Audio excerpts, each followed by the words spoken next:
On June 14, 1944, at 14:27 hours, Sergeant Gordon Harris knelt within his Sherman Firefly, positioned on the eastern fringes of Lingèvres. Normandy, he watched 5 menacing German Panther tanks advance across the 800-meter expanse of open fields. Harris was 31, only 8 days into the Normandy campaign, and still seeking his first tank kill. The British 7th Armored Division had already lost 42 Sherman tanks in 6 days. The superior German Panthers and Tigers were dominating every encounter. The standard Sherman's 75mm cannon was ineffective against the Panthers' frontal armor beyond 300 meters, a fact the Germans exploited by attacking head-on with impunity. Harris commanded the sole weapon in his squadron capable of defeating a Panther at long range, the Sherman Firefly. This controversial modification was a hybrid that British military authorities had attempted to cancel 3 times before D-Day. As far back as January 1943, the Ministry of Supply had dismissed the proposal to mount Britain's powerful 17-pounder anti-tank gun into an American Sherman turret. It was deemed impossible, they claimed. The gun was too big, the turret too confined. Moreover, Britain had purportedly better tanks in development, the Challenger and the Cromwell, negating any perceived need to invest resources in an unauthorized hybrid. Undeterred, Major George Bridie at the Lulworth Armored Fighting School defied the orders. He proceeded to weld a 17-pounder into a Sherman turret without a recoil mechanism. The gun was fixed rigidly. When fired, the entire tank absorbed the tremendous shock. It functioned, albeit precariously. The ministry immediately ordered him to cease all activity. In June 1943, Lieutenant Colonel George Witheridge joined the now illegal initiative. Witheridge had first-hand experience of the cost of inferior armament, having been wounded at Gazala in North Africa when his Grant tank was knocked out. Together, Bridie and Witheridge engineered a solution for the violent recoil, modified the breech assembly, cut a new gunner's hatch, relocated the radio to an exterior box welded onto the turret rear, and removed the hull machine gunner to create necessary space for the massive 17-pounder ammunition stowage. The ministry discovered their renewed efforts and ordered a halt once more. Witheridge circumvented the bureaucracy, leveraging connections with Major General Raymond Briggs and Claude Gibb at the Ministry of Supply. He argued that the Challenger tank project was failing. Specifically, the Cromwell's turret ring proved too narrow for the 17-pounder. The Firefly, he contended, was Britain's only viable option before the Normandy invasion. In November 1943, the ministry finally capitulated and sanctioned production. By May 31, 1944, only 342 Fireflies had been completed, roughly 1 per 4-tank troop. British armored regiments entered, Normandy critically deficient in tanks, capable of combating the superior Panthers and Tigers. The Germans were quick learners. Within 3 days of the D-Day landings, Panzer commanders recognized the Firefly's distinctively longer barrel. Immediate orders were disseminated across all German tank units. Kill Fireflies first, always. Firefly. Crews began desperately camouflaging their barrels with mud, paint, and wire mesh, attempting to mimic the appearance of standard Shermans from a distance. It seldom worked. Harris had served as a gunner until 4 days prior. His tank commander was killed on June 10th. A Panther round struck the turret near Tilly-sur-Seulles, a direct hit that killed the commander instantly. Harris inherited the command. His gunner was Trooper Alec McKillop, 24, a Scot with remarkably steady hands and keen eyesight. McKillop had fired 7 rounds in combat, 3 misses, 4 hits on German half-tracks, but never against a tank. If you want to see how Harris and McKillop confronted 5 German Panthers, please hit that like button. It helps share these stories. Subscribe if you haven't already. Back to Harris. The 5 Panthers, marked with Panzer Lehr Division insignia, spread into a line formation. They were advancing toward Lingèvres, where British infantry had established a defensive line. 3 standard Shermans were concealed behind village buildings, their 75mm guns entirely useless at this range. Harris's Firefly was the only hope. 800 meters, 700, 650. At their current speed, the Panthers would reach effective firing range against the Firefly in 90 seconds. Harris positioned his Firefly behind a low stone wall on the village. Outskirts, a hull-down position, with only the turret exposed. The 17-pounder's barrel extended 4 feet beyond a standard Sherman's, making complete concealment impossible. McKillop sat to Harris's left. The loader crouched behind them. The driver was forward in the hull. A 4-man crew. The Firefly lacked a hull gunner, a position eliminated to accommodate the massive 17-pounder ammunition. Each shell weighed 38 pounds, nearly double the weight of a standard Sherman round. The Panther was Germany's response to the Soviet T-34 on the Eastern Front.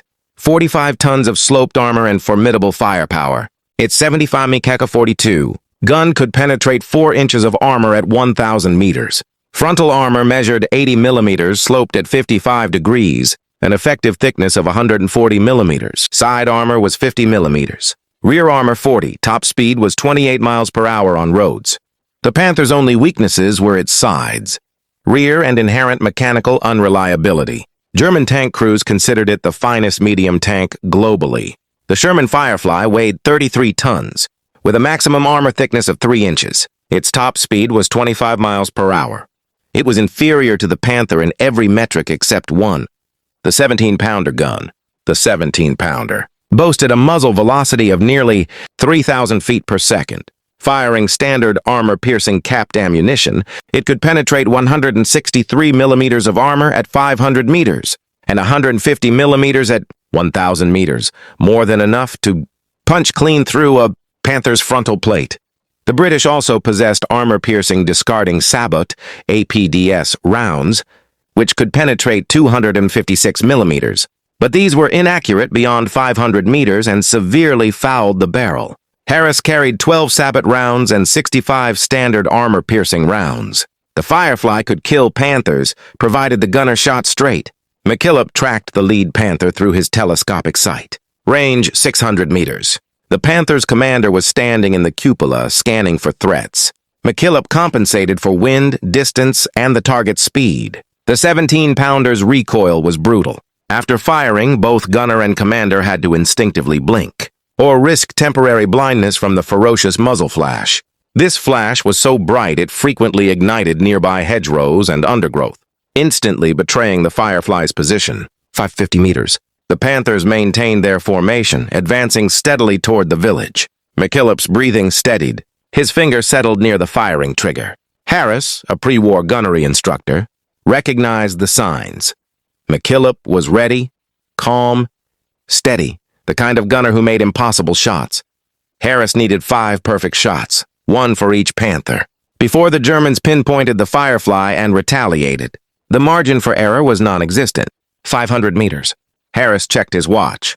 14:29, 2 minutes since the Panthers first appeared. The lead Panthers commander dropped into the turret, closing the hatch. Combat readiness confirmed. They knew British armor was nearby. They were hunting. McKillop centered his sight on the lead Panther's frontal glacis, just where the armor met the turret ring, the acknowledged weak point. At this range, the 17-pounder shell would arrive in less than 1 second, leaving no time for the German crew to react. McKillop's hand moved to the trigger. At 14:30, McKillop fired. The 17-pounder roared. The violent recoil slammed the 33-ton tank backward 6 inches. A brilliant orange flash momentarily blinded Harris. The hedgerow 10 feet in front of the Firefly instantly burst into flames. Smoke billowed from the burning vegetation. Through the clearing smoke, Harris saw the lead Panther. The round had struck precisely, penetrating the glacis just below the turret ring. The Panther rolled forward 3 meters, then stopped. Smoke leaked from the hatches. No fire, no explosion. The crew was dead inside. 4 Panthers remained. They scattered immediately, without hesitation, a hallmark of professional crews. The 2nd Panther veered hard left. The 3rd and 4th went right. The 5th Panther rapidly reversed. The smoke from the burning hedgerow had given them away. The Germans knew the Firefly's precise location. Harris had perhaps 15 seconds before return fire. McKillop traversed right, tracking the 3rd Panther as it maneuvered, moving at roughly 12 miles per hour, turning to present its angled armor. McKillop led the target, adjusted for the movement, and fired. The 17-pounder erupted again. Flash, recoil. The round struck the Panther's side armor near the suspension, penetrating cleanly. The Panther's onboard ammunition detonated. The turret was blown 8 feet into the air, flipping and crashing down inverted. Orange flames engulfed the hull. 2 Panthers destroyed in 40 seconds. The remaining 3 Panthers opened fire simultaneously. 3 75mm rounds screamed toward the stone wall. 1 round impacted 20 feet to the left, exploding harmlessly. 1 struck the wall directly, showering the Firefly with stone fragments. The 3rd round whistled past the turret, close enough for Harris to hear it. The Germans were finding their range. The next salvo would be accurate. Harris ordered the driver to reverse. The Firefly backed 20 feet to a new position behind a barn, buying precious seconds. McKillop reloaded. The loader muscled another 38-pound shell into the breech and slammed it shut. McKillop scanned. The 2nd Panther had circled left and was now approaching the village from the northwest, attempting to flank. The 4th and 5th Panthers advanced from the east, a split attack, standard German armor tactics designed to divide defensive fire. McKillop selected the flanking Panther, range 450 meters. The German tank was moving fast, presenting its frontal armor a more difficult shot. McKillop tracked the movement, leading the target by 3 tank lengths. He fired. The round hit low, penetrating the lower glossus and striking the transmission. The Panther lurched, stalled, and stopped, immobilized. The crew immediately bailed out, running for cover. 3 Panthers down, 2 still mobile. The remaining 2 Panthers fired again. Both rounds struck the barn. Wood exploded and the structure partially collapsed. Dust and debris filled the air. Harris's Firefly was now exposed. The barn offered no cover. The Germans had their range. The 4th Panther was 400 meters away, closing fast, its gun traversing toward the Firefly. McKillop had perhaps 3 seconds before the Panther fired at point-blank range. 1 shot, 1 chance. McKillop fired first. The 17-pounder. Round crossed 400 meters in 0.87 seconds. It struck the 4th Panther's gun mantlet. The thickest armor on the tank, 120 millimeters of cast steel. The round penetrated anyway, punching through the mantlet, the gun breech, and into the turret. The Panther's ammunition cooked off. The explosion was instantaneous. The turret separated from the hull, flipped end over end, and landed 30 feet away. 4 Panthers destroyed or disabled. 1 remained. The 5th Panther had stopped advancing. Its commander recognized the gravity of the situation. 4 tanks lost in under 2 minutes. The Firefly was lethal. Continuing the attack meant certain death. The Panther began reversing, backing toward the tree line, attempting to break contact. Range 520 meters and growing. Harris considered letting it go. 5 German tanks attacked. 4 destroyed or disabled. 1 retreating. Mission accomplished. The village was secure and the British infantry could hold. But Harris knew the consequences of escape. The German crew would report. They would warn other units. By nightfall, every panzer commander within 10 miles would know a Firefly was operating near Lingèvres. They would return hunting with more tanks, better tactics, and infantry support. McKillop kept his sight on the retreating Panther. Range 540 meters, 560. The Panther was accelerating in reverse, reaching 10 miles per hour. Its commander stood in the cupola again, watching the Firefly, waiting for pursuit. German doctrine prized the preservation of armor. Losing 4 tanks was catastrophic. Losing 5 was unacceptable. Harris weighed the risks. Pursue and risk an ambush. The tree line could hide more. Panthers, anti-tank guns, or Panzerfaust teams, or allow it to escape and face coordinated retaliation later. Neither was a good choice. He checked the ammunition. 61 17-pounder rounds remaining. 12 of them sabot. The Firefly's engine was hot from maneuvering. Fuel was at 3/4 full. The 5th Panther reached the tree line 600 meters away. It paused.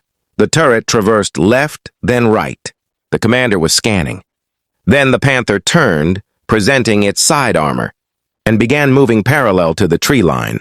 It was not retreating anymore. It was repositioning. Harris immediately understood. The German commander was not running.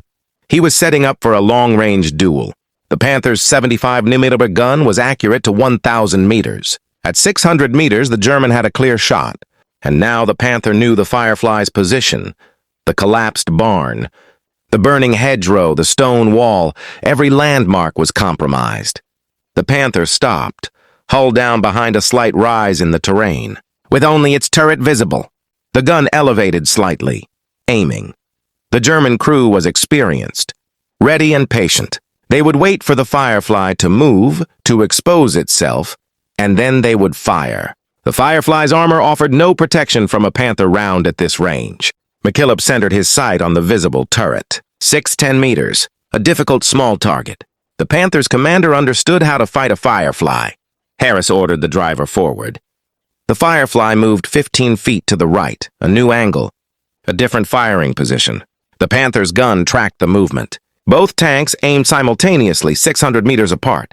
Both commanders knew the next shot would be decisive. McKillop adjusted his aim. The Panther's turret was a small target, only 20 degrees of its arc visible above the rise. The Panther fired first. The round screamed past the Firefly's left side, missing by 3 feet. Harris felt the pressure wave. The German gunner had anticipated the Firefly would continue its move to the right. McKillop did not hesitate. He fired while the Panther's gun was still recoiling. The 17-pounder round flew true, striking the Panther's turret face, right side. It penetrated the armor. The turret stopped traversing. Smoke poured from the commander's cupola. The 5th Panther was finished. 14:33, 6 minutes since the engagement began. 5 German Panthers destroyed, 0 British tank losses. The 3 standard Shermans emerged from behind the village buildings. Their commanders had witnessed the entire fight, none having fired a shot because their guns lacked the range and penetration. The Firefly had fought alone. Harris scanned the tree line, wary of more threats. Germans rarely deployed in groups of 5. Panthers typically moved in platoons, of 4 or companies, of 12 to 15. Where were the others? He keyed his radio, reporting to squadron headquarters. 5 Panthers destroyed near Lingèvres. Request reconnaissance of eastern approaches. Need to confirm no additional enemy armor in area. The squadron commander responded, "Congratulations. Hold position. Infantry moving up to secure the disabled Panthers. Take prisoners if possible. Intelligence wants to examine the wrecks." Harris acknowledged. His crew waited. McKillop's hands were shaking slightly as the adrenaline receded. The loader slumped against the turret wall, exhausted from muscling 5 38-pound shells in 2 minutes. The driver reported engine temperature elevated but manageable. Harris climbed out of the turret to survey the battlefield. 4 burning Panthers, 1 disabled with its crew having escaped. The 6-minute engagement involved 5 shots fired, 5 hits, perfect accuracy at ranges from 400 to 600 meters, against Germany's best medium tank, by a crew that had never killed a tank before today. British infantry began, advancing across the field to secure the area and approach the wrecked Panthers. Harris watched them. He knew the procedural steps that would follow. Reports, intelligence officers' questions. How did one Firefly destroy 5 Panthers? What tactics? What ammunition? What range? The engagement would be studied, analyzed, and documented. But Harris also understood the other side of this victory. The Germans would study it too. They would realize Fireflies were far more dangerous than previously thought. They would develop new tactics, new formations. They would start hunting Fireflies with multiple tanks. Coordinated fire and ambushes. Today's victory would make tomorrow infinitely harder. The war continued. Lingèvres was one village, one engagement. Thousands more lay ahead across France and into Germany. By 16, British intelligence officers arrived at Lingèvres. They examined the 5 destroyed Panthers, measured penetration holes, documented damage patterns, and interviewed Harris and McKillop, recording every detail. The intelligence report would reach 21st Army Group, headquarters by evening, and be distributed to every British armored regiment in Normandy by the next morning. The analysis revealed critical information. All 5 Panthers belonged to the Panzer Division, Germany's elite armored training and demonstration unit, manned by experienced crews with the best equipment. They were not green replacements. They were Eastern Front veterans. The fact that a single Firefly had destroyed 5 Panthers validated every argument Witheridge and Bridie had made. 18 months earlier, the Firefly worked. It could fight and win against Germany's premier armor. However, the engagement also highlighted the Firefly's weaknesses. The intense muzzle flash set hedgerows ablaze, instantly revealing its position. The gun's length hampered maneuvering in villages and bocage country. The lack of a hull gunner reduced crew flexibility. Loading the heavy 17-pounder rounds quickly exhausted the loader. Sustained combat rapidly drained the crew's stamina faster than in standard Shermans. The Firefly was a specialist weapon, lethal when correctly employed, but inherently vulnerable when exposed. During the engagement, Harris maintained fire discipline, speaking quietly to McKillop with steady instructions and calm corrections. Make it count. The 17-pounder ammunition was expensive. Harris treated every shot as precious. McKillop responded with perfect accuracy. 5 shots, 5 kills, 0 wasted ammunition. The action at Lingèvres was not the only Firefly success on June 14th. Near Villers-Bocage, another Firefly destroyed 3 Panthers in an afternoon fight. At Tilly-sur-Seulles, a Canadian Firefly knocked out 2 Tigers. The pattern was clear.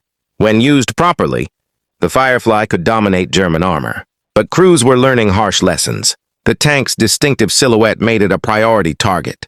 German commanders were rapidly adapting tactics, engaging Fireflies first from maximum range, coordinating fire to suppress them while other tanks maneuvered, and using infantry to spot and mark their positions.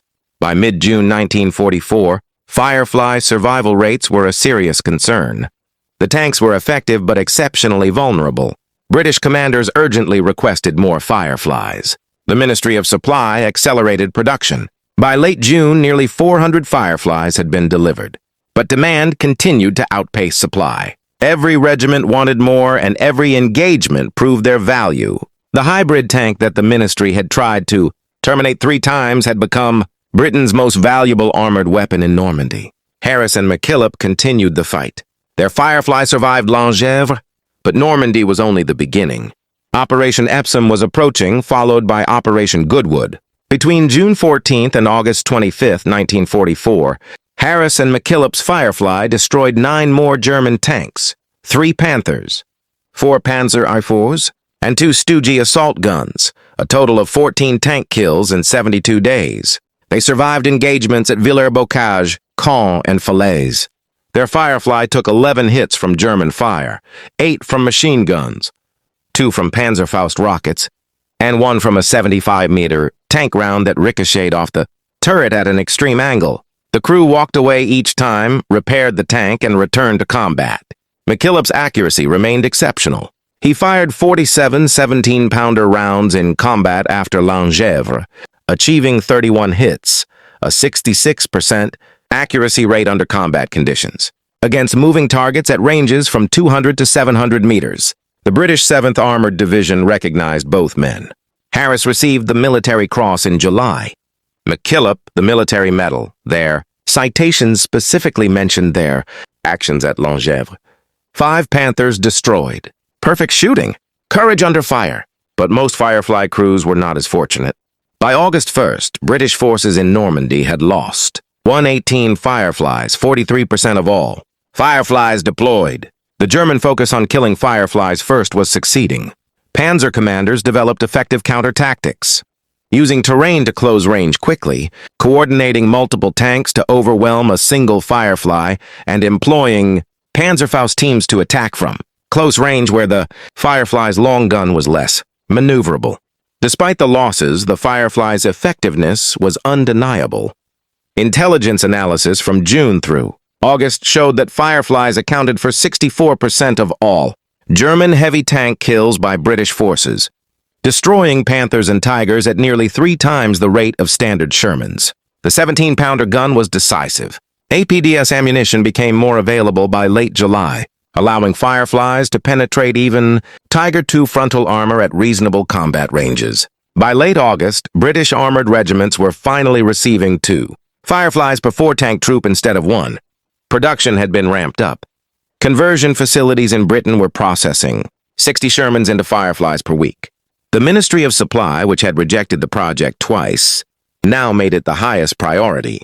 Winston Churchill personally monitored the Firefly production figures. The hybrid tank had become an indispensable weapon. Harris and McKillop fought through France into Belgium and Holland. Their Firefly was finally knocked out near Nijmegen in September during Operation Market Garden by a German 88mm anti-tank gun.